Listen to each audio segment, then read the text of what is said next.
Halo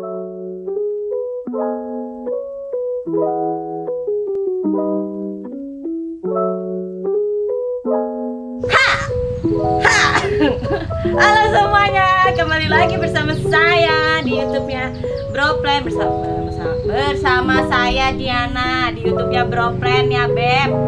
Oke, hari ini aku mau ngebahas tentang 4 faktor yang mempengaruhi performa tanaman hias kamu di rumah ataupun di rumah tetangga atau di rumah mama kamu. Oke? Nah, hari ini aku nggak sendirian ya kan, masa kosong kayak gini kan, masa bangku kosong sedih kan aku kedatangan tamu spesial, dia spesial di hati aku dan hidup aku kayak gitu. Dia adalah suamiku, si namanya Fajar Setiaki Peksi, cuman biasanya dipanggilnya BJ ya. Dia panggil, ya, kering. Nah, dia tamu spesialnya hari ini. Kita bakal ngobrol-ngobrol berdua bersama kalian yang nonton juga ya. Kita bakal ngobrol-ngobrol tadi 4 faktor yang mempengaruhi yang mempengaruhi performa tanaman hias kamu. Gitu. Kenapa 4 faktor sayang? Coba jelasin. Kamu kenalin dulu dong. Halo gitu. Halo. Fajar, dia suaminya Diana dari Broplan. Alhamdulillah ya. Kenalin. Oh, nggak apa-apa lagi kan. Iya, kenapa 4 faktor? Ada yang bilang dari ketinggiannya, ada yang bilang dari altitude, longitude, gitu ya, bujur sama lintang. Altitude, longitude. Iya. Dari geografi lagi kita. Tapi sebenarnya kayak ya itu semua bener gitu. Cuman yang dari kalau dijabarin lebih luas lagi, yaitu kayaknya kalau menurut kita cuma ada 4 ini doang. Menurut kita. Ya benar-benar ya. Jadi ini menurut kita pribadi, setelah kita ngobrol panjang dan kita kipir-kipir, nanti kalau misalnya beberapa lama kemudian tiba-tiba nambah faktornya, nanti kita bikin video lagi ya kan gitu. Jadi 4 faktor itu ada air, ada media, ada suhu, dan juga cahaya gitu. Menurut kita 4 faktor itu yang sampai sekarang ini kayaknya itu paling berpengaruh deh sama performa tanaman gitu. Coba kita bahas dulu dari yang pertama, dari air. Udah pasti kalau air itu berhubungan dengan penyiraman ya. Penyiramannya. Hujan juga ya. Terus ya kadar air banyak atau enggaknya air. Terus kan kayak air tuh ada yang katanya besinya banyak atau enggak, terus ada yang namanya pH, ya pokoknya gitu-gitu deh, itu mempengaruhi juga ke tanaman. Maka kan ada beberapa tanaman juga kayak tanaman karnivor itu tuh ada beberapa yang dia kudu pakai air apa itu kalau dari amidis, keos. Dan harus merek itu. Kenapa? Karena pH-nya udah ditentuin. Iya, gitu. pH-nya tuh segitu. Kalau air itu berhubungan dengan penyiraman ya. Penyiramannya. Hujan juga ya. Terus ya kadar air banyak atau enggaknya air.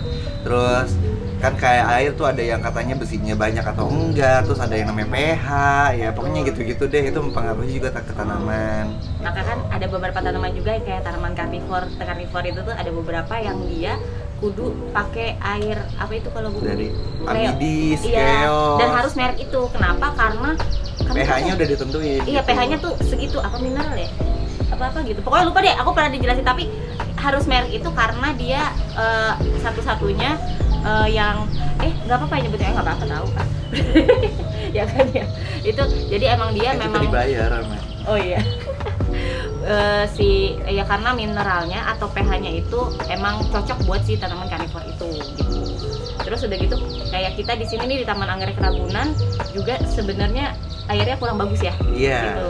Tapi untuk tanaman tertentu doang. Jadi nggak semua kok. Yang emang bandel ya bandel aja gitu, kayak bromelia di kita tuh wah oke banget. Cuma kalau buat kayak tilansia, verrucosum gitu, aduh, agak berjuang gitu Beb. Iya. Gitu. Iya, bandel suka lari, nggak pulang malam mulu ya tanamannya ya. Tahu dong. Terus sedih. Ya gitu. Kalau air itu juga masuk kelembapan nggak menurut kamu? Enggak, itu nanti masuknya ke suhu. Oh iya, oke. Berarti ini langsung aja masuk yang faktor yang kedua. Apaan tuh sayang? Kedua itu medianya, media tanamnya. Betul. Atau ya kan biasa kalau dari habitatnya ya tanahnya gitu ya. Tanahnya itu juga macam-macam. Kan ada juga tanahnya yang misalnya ada yang poros, ada yang enggak, ada yang maunya rongga-rongga kayak di batu bahkan atau di kayu gitu, beda-beda, semuanya beda-beda.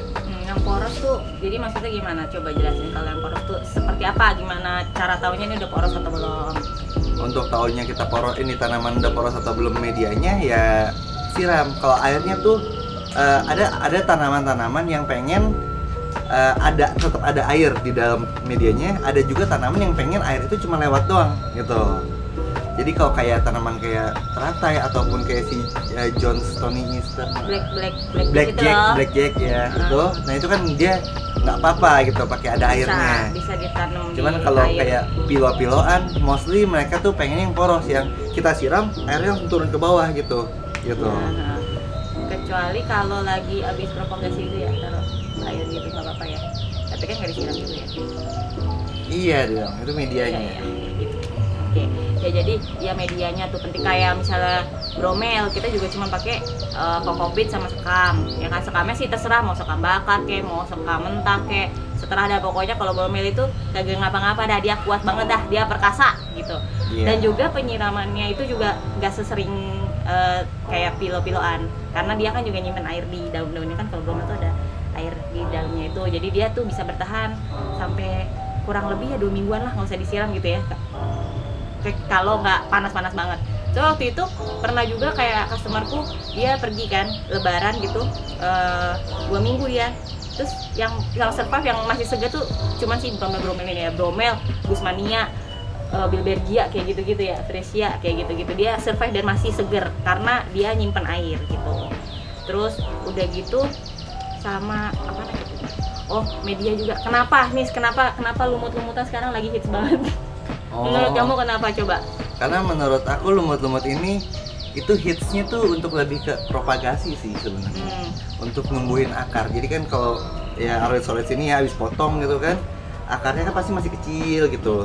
Ada yang dilibet sama lumut dan lumut itu nyerap air. Nah kadang-kadang ada yang lumutnya itu emang udah direndam sama air yang udah dikasih atonik ataupun B1 gitu, jadi sekalian gitu. Baru itu ditanam. Ada juga yang emang medianya pakai lumut gitu. Jadi sekali mendayung 2-3 bulan kelewati. Iya, tapi kalau masalah media itu harus lumut semua atau perlite semua itu tergantung. Lagi-lagi tergantung, benar-benar tergantung suhu juga, tergantung mataharinya juga. Soalnya kalau terlalu adem, nggak ada terlalu dalam rumah gitu ya, nggak ada matahari yang bagus, sirkulasi udara yang bagus, ini terlalu basah ntar yang ada busuk gitu. Jadi mungkin orang lain, makanya setiap rumah aja bisa beda gitu. Betul. Tetangga propagasi pakai lumut hidup bisa kita jadi kagak ya gitu. Kita belum tentu gitu. Jadi memang sebenarnya sih aku juga suka nyaranin, misalnya ada yang nanya, Mbak ini mesti diganti nggak medianya gitu. Sebenarnya sih aku suka bilangnya ya sebenarnya sih belum perlu, cuman kalau emang kalian, kecuali kalau saya memang yang baru potong ya, aku sih nggak nyaranin untuk diganti media gitu. Itu kalau misalnya kayak gitu kalian mau ganti pun ya terserah sih, sebenarnya belum perlu. Cuman kalau mau ganti, kalian udah punya media yang udah kalian percaya dan cocok di rumah kalian, ya nggak apa-apa gitu. Kalau aku ya terserahin aja, karena ya itu balik lagi rumah kalian yang tahu, tempatnya kalian tahu. Kayak di sini pun, di kebun kita pun kita masih belajar juga kan, masih mindahin, masih coba lagi kenapa ini di sini begini, kenapa di situ begitu. Pokoknya stres gitu. Kalau media di kita itu kita nggak ganti kecuali akarnya udah agak full ke potnya. Nah, iya. Tapi ada faktor-faktor yang mempengaruhi untuk kita tuh harus ganti. Contohnya misalnya tiba-tiba daunnya tumbang-tumbang, daunnya mulai kuning terus tumbang-tumbang, itu udah harus mulai cek. Ada kemungkinan untuk ganti media saat itu juga bisa jadi gitu. Soalnya kalau nggak diganti kita biarinin takutnya malah tumbang semuanya gitu ya kan. Ya benar-benar, jadi emang harus disesuaikan lah, kita ngeliat-liat sendiri keadaan tanaman kita senang atau enggak kayak gitu.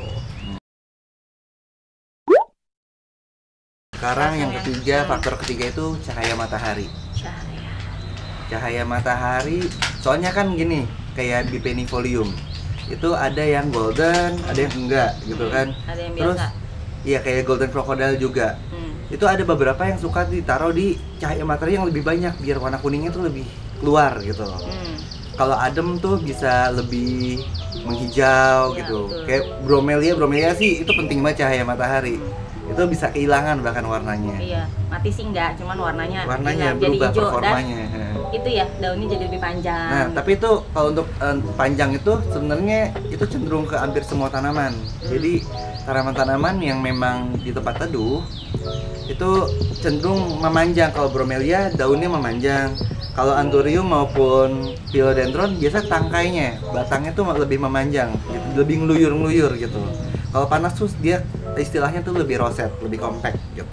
Ya gitu. Jadi terus udah gitu tadi ngomong apa saya ya? Oh, cuman ya aku mau promosi bromelia. Udah gitu bromelia, tapi kalau misalnya warna hilang jangan sedih, dia bisa kembali lagi Beb warnanya. Kayak berapa lama ya? 3 bulanan kali ya? Nggak terlalu lama kok, nggak terlalu lama. Kita ada beberapa bromelia yang keteduhan, terus dia warnanya hilang, terus kita panasin lagi dengan panas yang cukup ya, nggak kelebihan juga. Terus dia muncul lagi, sayang warnanya halus banget kan?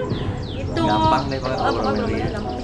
Cahaya matahari, ya itu juga yang ngatur kelembapan sih. Kan kadang-kadang apa namanya tingkat shade ya, bayangan di setiap sudut juga beda-beda. Di kita nih di sini kita nih masih tetap harus mindahin dari rak di Ragunan, dari setiap rak bisa pindah-pindah, itu bisa beda juga cahayanya. Ada yang di rak sini kenanya matahari sore doang, ada yang sini kena matahari pagi doang, ada yang pengennya biar kena semuanya tapi tetap di bawah paranet gitu. Iya. Beda-beda. Dan juga perlu diperhatiin ya, aku nggak tahu ya apakah ini terjadi di semua rumah, di semua tempat atau enggak. Tapi di rumah kita kok mataharinya bergeser gitu Beb. Jadi kayak waktu itu ya kita naruh bromel di depan rumah. Jadi di situ tuh emang kena matahari pagi doang, udah diliatin sama dia. Udah kena matahari pagi doang nih di sini. Dia survive nih nggak apa-apa gitu. Warnanya bagus, udah cakep. Tiba-tiba pas jam 9, jam 10-an gitu mataharinya geser ya. Geser, ya itu nggak tahu setiap nggak tahu deh. Nggak tahu kenapa. Terus jadi dia gosong. Jadi udah bingung kayak kenapa ya? Aku mataharinya ganti ya. Jadi ya gitulah kadang-kadang mungkin kalian juga ya kalau lagi senggang gitu perhatiin mataharinya ini masih sama atau enggak, kan suka aneh ya, kadang-kadang juga panasnya nggak jelas banget, panasnya panas banget biasa, terus tiba-tiba hujan gitu ya, itu juga mempengaruhi tuh. Kayak gitu kita aja bisa sakit demam kayak aku gitu kan, mama aku sayang. Tapi kalau masalah gosong sebenarnya tanaman nih pasti pernah lihat deh di jalan-jalan ada di tempat panas tiba-tiba ada monstera di pekarangan rumah orang gitu, atau ada bromel ada yang di tempat panas gitu. Itu sebenarnya bisa tergantung dia adaptasi. Jadi kita nih kayak bromel kita yang itu tuh akhirnya kan gosong tuh gara-gara kepanasan, tapi kita biarinin aja. Mungkin pucuk pertamanya tuh gosong hangus gitu, cuman nggak apa-apa, tanaman itu kalau gosong kan nggak mati. Tanaman itu mati biasanya kalau terlalu busuk, udah busuk udah pasti mati. Kalau gosong nggak apa-apa, nanti dia daun-daun selanjutnya, daun barunya tuh udah mulai adaptasi sama cahaya matahari yang udah mulai panas gitu. Makanya kadang-kadang ada monstera yang di pinggir-pinggir jalan yang panas, tapi itu pasti ada sisi-sisi yang bagian rusak-rusaknya. Itu tempat dia adaptasinya tuh, stres-stresnya dia udah lewatin. Jadi dia udah bisa hidup di situ gitu. Sama kita juga punya Homalomena ya di rumah. Ah iya, Homalomena tempat fusan banget itu. Bener-bener panas banget itu, bener-bener panas. Kan harusnya dia nggak, iya harusnya kan teduh ya Homalomena. Tapi kita emang dari dulu, udah bertahun-tahun yang lalu sih, dari dulu aku naruhnya di depan rumah, tempat panasnya itu. Cuman ya memang sampai sekarang pun masih suka ada ya daun yang masih suka gosong gitu, tapi dia survive gitu. Yang terakhir adalah suhu itu ya kayak tadi ya, kayak burung bukan gitu. Terus udah gitu ya suhu ini ya itu tadi apa, longitude gitu ya. Iya, bener kan? Iya, suhu itu kan dari ke tinggian permukaan tanah. Kayak kita di Bogor sama di sini kan beda ya. Di Jakarta kan panas, di Bogor kan dingin gitu. Kenapa mungkin kalau di daerah-daerah dingin sana kalatnya lebih bagus, terus kadang-kadang lebih bagus. Pas dibawa ke sini gosong dulu sayang gitu. Ada adaptasinya, bukan yang nggak bisa ya adaptasi, bisa kok, bisa adaptasi, cuman ya harus nunggu gitu. Jadi ya sebenarnya ya kalau masalah daun gosong dikit kayak gitu-gitu ya nggak apa-apa kok. Jadi santai aja. Yang penting tanamannya itu yang kamu mau. Terus kalian juga menerima karakter tanaman tersebut gitu. Dan kadang-kadang tanamannya sama jenisnya juga perlakuannya suka beda ya sayang ya. Iya. Jadi ya kayak punya anak ya. Dari orang tuanya sama. Terus misalnya anaknya ada 2, karakternya beda-beda gitu. Iya. Jadi harus kenal juga, harus diliatin. Emang kudu disayang, harus lihat nih kamu happy nggak gitu. Dan suhu itu juga kita harus lihatnya juga dari sirkulasi udara sih. kalau sirkulasi udaranya bagus, biasanya tanaman cenderung pasti bagus sih, kecuali dia kayak terlalu lembab. Tapi tanamannya bukan tanaman yang sukanya di lembab, tapi dia lembab, itu kayaknya kurang juga. Kalau kita di rumah tuh kita sampai pasang kipas angin gitu buat pilok, biar nggak terlalu lembab. Soalnya agak gelap sebenarnya. Iya. Gitu. Kayaknya ke tebelan kali parameter. Iya kayaknya. Gitu. Jadi ya udah lah ya. Jadi kita berusaha aja. Akalin aja deh. Kebetulan udah beli paranetnya kan, udah dipasang kan, terus bingung gimana gitu. Jadi ya udah nggak apa-apa, kita pasang kipas angin aja. Jadi ya udah dia dipasang terus. Malam dimatiin nih. Malam dimatiin. Seharian dipasang, malam dimatiin gitu. Malam juga nyalain lampu. Siapa tahu dia suka sama lampunya kan. Pokoknya coba-coba aja gitu, nggak tahu teori dari mana. Coba-coba aja gitu. Dia yang bilang sendiri, aku kayaknya mau pasang lampu deh. Emang kenapa? Buat apa? Kayak gitu ya. Terus dia bilang, nggak apa-apa, kayaknya mereka seneng kalau ada cahaya-cahaya gitu deh. Oh gitu ya, udah selalu dah. Ya gitu, jadi nyoba-nyoba sendiri aja. Kayak feeling-feeling aja gitu, kayaknya ini seneng nih, kayaknya nih happy gitu. Kayak kita aja kan ya cuman sekotak gitu doang lah, kalau di rumah kan nggak gede juga areanya. Yang di bawah, cuman taruh di bawah, tanaman di bawah, cuman dia memang lembab ya. Di bawah itu emang ada airnya gitu, air genang gitu. Malah lebih seneng ya mereka. Iya, akarnya sampai nembus-nembus pot, jadi ke tanah gitu. karena ada airnya gitu. Seneng deh kalau ngeliat tanaman seneng, kayak ih kamu happy ya gitu, kayak rasa berhasil didik anak ya kan. Misalnya kalau kayak di Bogor gitu misalnya, juga kan ada tanaman yang misalnya dia suhunya memang pasti lebih rendah dibanding Jakarta. Jakarta lebih panas, lebih tinggi gitu kan, lebih rendah nih, suhu yang sama tapi tanamannya misalnya satu dikasih paret, satu enggak, kan cahaya matanya juga beda, ya pasti beda juga gitu. Jadi emang selain di longitude altitude yang berbeda tapi mereka sama, tapi kalau cahaya mataharinya dibedain akan tetap berbeda gitu. Jadi makanya nggak cuma itu, jadi juga ada matahari, ada air. Nah itu jadi 4 ini sih yang menurut kita lumayan penting, masuk akal untuk menjadi 4 faktor terutama gitu. Tapi kalau misalnya kalian punya pengalaman pribadi yang lain yang mungkin nggak kita sebutin tadi, boleh di-share di komen. Ketik di situ nanti biar aku juga bisa baca, biar kita juga bisa belajar gitu. Biar teman-teman lain yang bisa dibahas bareng-bareng. Ya, biar teman-teman lain yang yang nonton juga bisa dapat referensi lain gitu kan, lebih bagus kan, lebih banyak lebih baik. Ya udah gitu aja. Terima kasih sayang udah mau ngobrol sama aku. Iya. Kamu seneng nggak ngobrol sama aku? Senang, ya ampun, masuk YouTube. Iya gitu, makasih banget kalian juga udah meluangkan waktu untuk nonton. Jangan lupa nonton video-video yang lainnya juga, yang sebelum-sebelumnya, nonton berkali-kali kalau perlu, oke? Terus apalagi sih? Oh iya, like, comment, sama subscribe.